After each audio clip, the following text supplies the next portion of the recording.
But virus investigations, for the years that I've been doing them, has one strong message, right? And what is that? Is to take care of your data. Its data is the new gold, and you owe it to yourself to protect it the best you can. Its value is growing day by day. Ladies and gentlemen, I'm not kidding when I tell you your data is worth like fucking gold to a lot of these companies. And you might wonder, listen, they're gonna get my data anyways. That's a terrible mentality to have. The better you can do to safeguard your data, the best it is. Look, I'm not saying that 100% of your data will never be farmed. It will. The fact that you have to buy smartphones, computers, you're going to expose your data bit by bit. But you can control 99% of it, and that's better than 0% at all. What are you talking about? What are you talking about? So I want to go on a win here and say that data is pretty much the most important thing we have to watch out for. Regarding to what's going on our computers or our phones and stuff like that. Recently I just got something in the mail and I was reading it. It was a voter registration guide. We have like two options. Guess where I'm living at. But the first one caught me off guard and I was like, huh. So I know how people are worried about data with their phones and computers and stuff. Well, it actually can be on your card too, which probably I knew this prior to getting this registration guide.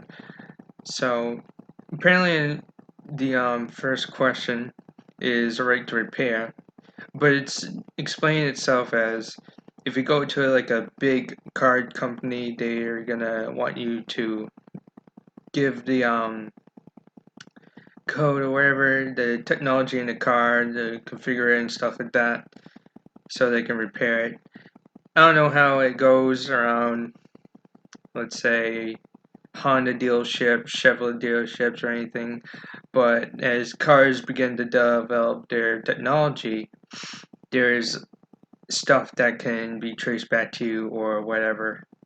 Like, it could be anything within like a simple like phone number because you can actually call on your car for Christ's sakes. And this is why I'd rather have a car that's before when there's phones in the cars. Like I'm talking about early 2000s, but nevertheless not me. What I want to talk about here is that you can actually have data on a car, which is like, again, you can call from your car using that Bluetooth feature and the GPS and what else, and what you listen to, whatever. There's some things you have to look for. So in the question one, it's saying that if you vote for yes, individual people or yourself, if you want, you can repair it yourself. I'm pretty sure people don't know how to repair their own cars if it's the technology. I mean, if they're cars like me, early 2000s or a 1990 car, 1980 or whatever, what have you, best you can do it yourself if you have know-how. But with the cars newer today, there's a lot of technology that can gain someone fucking billion bucks. So don't mind me if I'm acting like a conspiracy theorist. But actually, vote for yes, and independent people can repair your car. You mean you'll have to like say, give them an idea of the data or whatever to fix the car. I hope not. Wherever, however it goes. But big companies like Honda, Chevrolet, Tesla, and other ones like General Motors and stuff like that can look at the day when your car is in for repair or a checkup. And yeah, people might be afraid of that because they don't want them being tracked. It could be leading to, yeah, again, like an advertisement or probably the address and what you call. Because you can call on your fucking car, you can use a Bluetooth. I mean, it's gotten so much point where you can actually have a car to drive you late everywhere. There's self-driving cars in the works. There's so much that can be like used by these companies. But again, question one. I mean, not being a conspiracy theorist or anything, but it sounds plausible. You have your data that you want to be managed. You want to fix your own car, give it to an individual who is like a mechanic, probably in a gas station, whatever, do it themselves. But again, you gotta understand that mechanics in these independent areas probably don't have the tools that the car dealership or what have you has, which has happened to people who are trying to fix, I guess, BMWs. I mean, I don't know. I just been around my parent while they were fixing the car. But some of these mechanics might not have the tools, and only a car dealership can carry the tools. So it's a slight slippery slope over there. But again, there's advantages is if you or a person that you trust, who's not in those big companies, fix your car, might save you the trouble of not having your data being messed with. And it could cost you probably much cheaper, because again, you go into car dealership that's like popular among people, they'll charge you like an arm and a leg. Which I think during this virus, everyone's going to be charged with arm and leg. And it's not fun. But yeah, I was just really shocked because, well, not shocked, but you know, cars each year, 2021, I think they're gonna come out with the new Mazda, as I've heard do advertising and stuff like that. Each year, the car will have new technology, and in the works is self-driving cars. So your address could be leaked to people who are gonna fix your car. But yeah, that's all I had to say.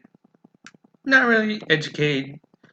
Well, it's kind of a little bit educated and stuff, and it's not like a conspiracy theorist.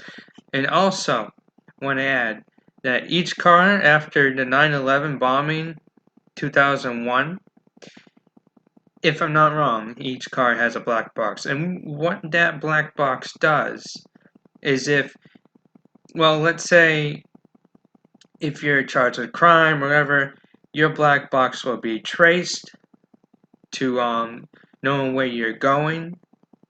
I think they can, whoever takes control of that can control that through internet or whatever.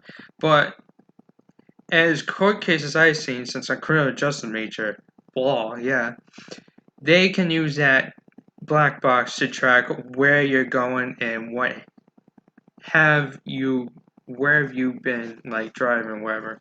They did that in a case where a truck driver literally smashed into a civilian driver, and they had to look at, okay, where's this trailer been? Trailer as in, one of those people that carry a lot of cargo with a little box in the back. Where that person has gone, and if that person is, doing something unlawfully, like driving the wrong lane and smashing the car, then yeah, he's guilty and stuff. That was last year. So, and another thing is, if your car is like, technology-wise, like advanced and stuff, so if someone steals your car, you call the car company, whatever, and you say, this is my license, da-da-da-da, and serial number, they can actually shut it off. I don't know if you haven't seen that. I've seen that in forensics files, and they can shut the car off, like, completely off.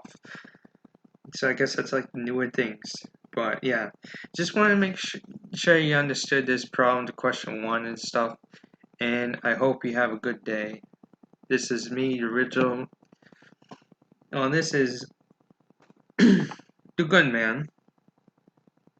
I know I'm not doing well on YouTube, and I really don't fucking care, but this issue I wanted to address is my personal opinion on months cars that are, like, new, technology-wise and stuff. And that's why I really want an old car. So, have a good day, guys.